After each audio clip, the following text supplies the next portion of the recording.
उत्तरकाशी की सुरंग में फंसे 41 मजदूरों को बचाने की मुहिम में भारतीय सेना के जवानों ने कमान संभाल ली है।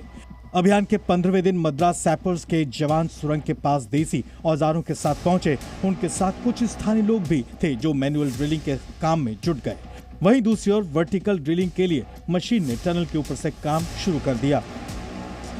दरअसल मजदूरों को निकालने के लिए कई प्लान पर काम किया जा रहा है ताकि फंसे मजदूरों को जल्द से जल्द निकाल लिया जाए। सुरंग में करीब 9 मीटर दूर 41 मजदूर को निकालने में एक साथ कई विकल्पों पर काम किया जा रहा है। तमाम चुनौतियों के बाद सेना का ये खास ऑपरेशन यानी मैनुअल ड्रिलिंग कारगर माना जा रहा है। मैनुअल ड्रिलिंग की जहां तक बात करें तो भारतीय सेना सिविलियंस के साथ मिलकर मैनुअल ड्रिलिंग के काम को अंजाम देगी। सेना का एक जेसीबी मशीन भी यहां पर सुबह सुबह पहुंचाया गया था जिसमें कुछ सामान लेकर यहां पर भारतीय सेना के जवान पहुंचे हैं। तो मैनुअल ड्रिलिंग कुछ इस तरह से होगी कि रैट बोरिंग यानी जिस तरह से चूहा अपना बिल खोदता है उस प्रक्रिया के जरिए मैनुअल बोरिंग की जाएगी, मैनुअल ड्रिलिंग की जाएगी और फिर ऑगर मशीन के प्लेटफॉर्म के जरिए ही जो पाइप है उसको आगे धक्का देकर पुश किया जाएगा और जो एस्केप चैनल है, जो एस्केप टनल है उसको बनाने का काम किया जाएगा। इंतजार बस इस बात का है कि एक बार ऑगर मशीन के जो ब्लेड फंसे हुए हैं उनको पूरी तरह से काट कर पाइप का जो रास्ता है उसको क्लियर कर लिया जाए और फिर आगे मैनुअल ड्रिलिंग का काम जल्द से जल्द शुरू होगा। तमाम चुनौतियों के बाद सेना का ये प्लान बेहद अहम है। रेस्क्यू में जुटी सभी एजेंसियों का मकसद सुरक्षित मजदूरों की वापसी है और इसके लिए वो हर प्लान पर पूरी तरह काम कर रहे हैं। हम आपको बताते हैं कि आखिर क्या है सेना का ऑपरेशन मूषक।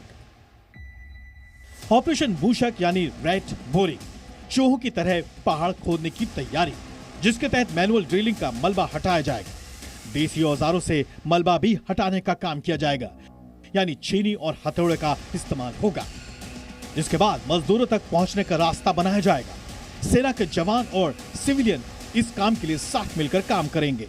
कोशिश ये की जाएगी कि एक बार जब ब्लेड्स पूरी तरह से बाहर आ जाते हैं 800 mm के उस पाइप के अंदर से, तो इंडियन आर्मी के जो जवान होंगे उनकी टीम यहाँ पर जो गठित की गई है उसके साथ सिविलियन जो मौजूद हैं, जो वर्कर्स लगातार यहाँ पर लगे हुए हैं, टेक्नीशियंस जो लगे हुए हैं, ये मिलकर एक टीम के तौर पर अंदर मैनुअल ड्रिलिंग का काम करेंगे, जिनमें जो देसी औजार हैं उनका इस्तेमाल किया जाएगा और जो खुदाई का काम है, जब मलबा उसको मैनुअली खोद कर बाहर निकाला जाएगा और फिर पाइप में स्पेस क्रिएट किया जाएगा और इसके बाद ऑगर मशीन के प्लेटफॉर्म के जरिए ही पाइप को आगे पुश किया जाएगा। तो वो प्रक्रिया जैसे पाइप को पहले पुश किया जा रहा था एस्केप टनल बनाने के लिए, वो तो सेम रहेगी, लेकिन अब ड्रिलिंग का काम जो है वो पूरी तरह से भारतीय सेना के हाथ में आ गया। मजदूरों को बचाने के लिए रैट बोरिंग की प्रक्रिया धीमी जरूर हो सकती है, लेकिन इसे सफल माना जा रहा है। बताया जा रहा है कि सब ठीक रहा तो जल्द ही 15 दिनों से फंसे 41 मजदूरों के साथ 140 करोड़ देशवासियों का इंतजार खत्म होगा। लेजर कटर और एक प्लाज्मा कटर, दो और एडिशनल मशीन्स मंगवाई गई जिससे कि वो कटिंग का काम है। जैसे बताया कि जो ओगर का ड्रिलिंग वाला फिंस वाला पार्ट होता है वो अंदर फंस गया था, तो उसको काटने के लिए एक नॉर्मल गैस कटिंग होता है जो ट्रेडिशनल होता है और जो हमारे लोग भी इस्तेमाल करते हैं। जो प्लाज्मा कटिंग मशीन है उसको चंडीगढ़ से यहाँ इमीडिएटली रवाना किया गया, यहाँ जल्दी से जल्दी रात के 2 बजे पहुंची है। प्लाज्मा कटिंग मशीन का भी इस्तेमाल किया गया, उसकी स्पीड जो नॉर्मली उससे 35% एफिशिएंसी टू 40% ज़्यादा होती है, जल्दी स्पीड से कर सकता है। टनल से मजदूरों को निकालने के लिए बीते 15 दिनों से कई प्लान पर काम किया गया, लेकिन मंजिल के करीब आते ही नई रुकावट चट्टान बनकर खड़ी हो जाती है। वहीं अभी भी रेस्क्यू की राह आसान नहीं है।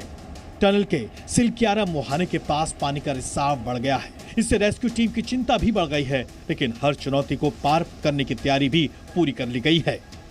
आप लोगों को ध्यान होगा, वर्टिकल ड्रिलिंग कर रहे हैं और आप लोगों को ध्यान होगा कि हम जो स्पॉट आइडेंटिफाई किए थे 305 मीटर, वहाँ से ये हमारा अनुमान है कि 86 मीटर ड्रिलिंग करना है टोटल। एक मशीन 40-45 मीटर ही ड्रिलिंग कर पाएगी।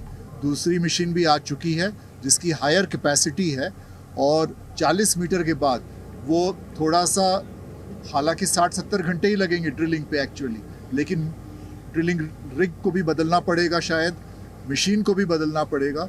तो हमें लगता है कि आज से 4 दिन बाद 100 घंटे, मतलब हमने उसका टारगेट रखा है 4 दिन में SJVNL जो है ये वर्टिकल ड्रिलिंग करके 305 मीटर चेनेज के पॉइंट पे 86 मीटर ड्रिल करके नीचे टनल को ओपन कर सकता है।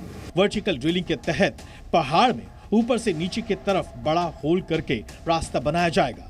हालांकि इसमें काफी खतरा भी है, क्योंकि खुदाई के दौरान बड़ी मात्रा में मलबा गिरने की आशंका है। इस तरह ड्रिलिंग में 2 हफ्ते से ज्यादा वक्त भी लग सकता है। फंसे मजदूरों को उनके परिवार के सदस्यों से जोड़े रखने के लिए एक लैंडलाइन सुविधा भी स्थापित की गई है। खाना भेजने के लिए इस्तेमाल होने वाली पाइप के जरिए कम्युनिकेशन सिस्टम बनाया गया है।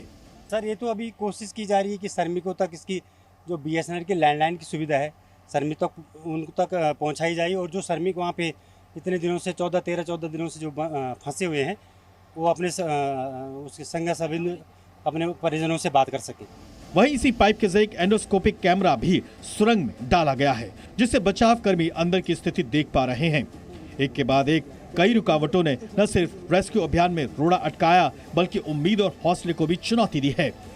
चुनौतियां कई आई, लेकिन न सुरंग के बाहर जुटे NDRF के जवानों का मनोबल गिरा और न ही सुरंग के गुप्त अंधेरों में फंसे मजदूरों का। Z News।